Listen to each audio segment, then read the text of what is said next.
All right, so I am coming with a second video, and the video that I am coming to you with today is a continuation on using these alphabet letter recognition cards. So, if you remember, the last time I discussed the cards on the tip number one video, it was just about how to correctly get your child to recognize the letters of the alphabet the correct way and not going through alphabetical order. So if you have not seen that video, I will link that video below for you to check out.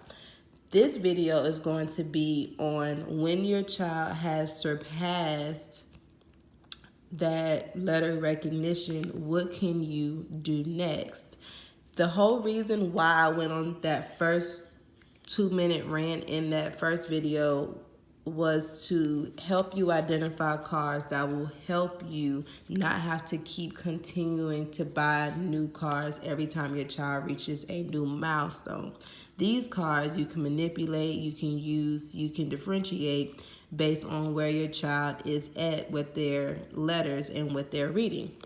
So the next activity that I have is on matching. So once your child has been able to identify the letters on the card like this, so this is Y, of course, so they know the letter is Y, you can now create a matching game to help your child understand how to identify and match together the lowercase and the capital letters. So what I have done, I've taken a card and I have just used regular scissors and I cut the card in half.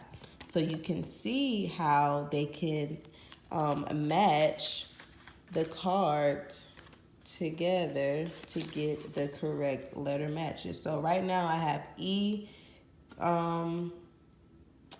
separated and I have Z separated. So this is how this works.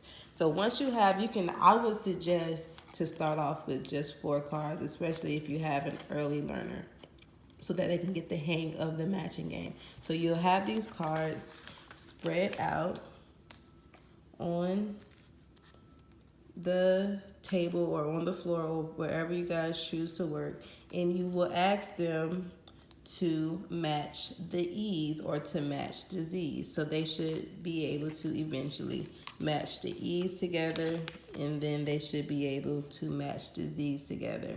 One of the things that I really appreciated when I taught kindergarten is a way for the students to be able to self-check.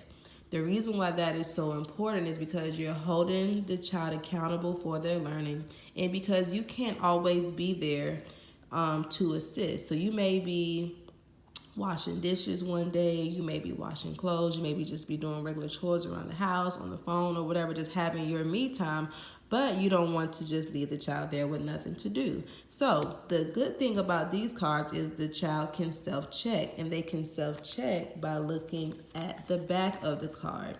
So they will know that their answer on the front of the card is correct because the picture on the back of the card will also be correct. So what I'm basically explaining is, so for example, let's say that the child decided to put E and Z together, right? That's not a correct match. In order for them to self-check, they can flip it over and they will see that the pictures also do not match. So again, these are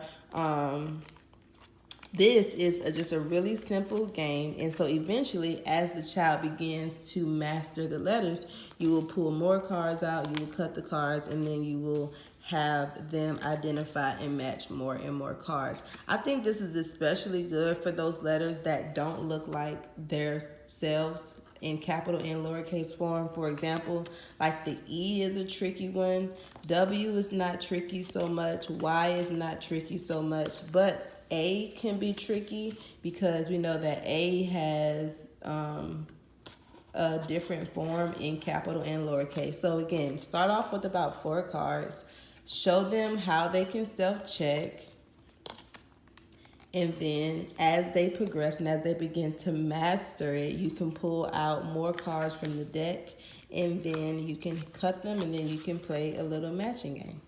All right, hope that was helpful, and let me know if you decide to use it, and let me know how it goes for you. Thank you. Bye.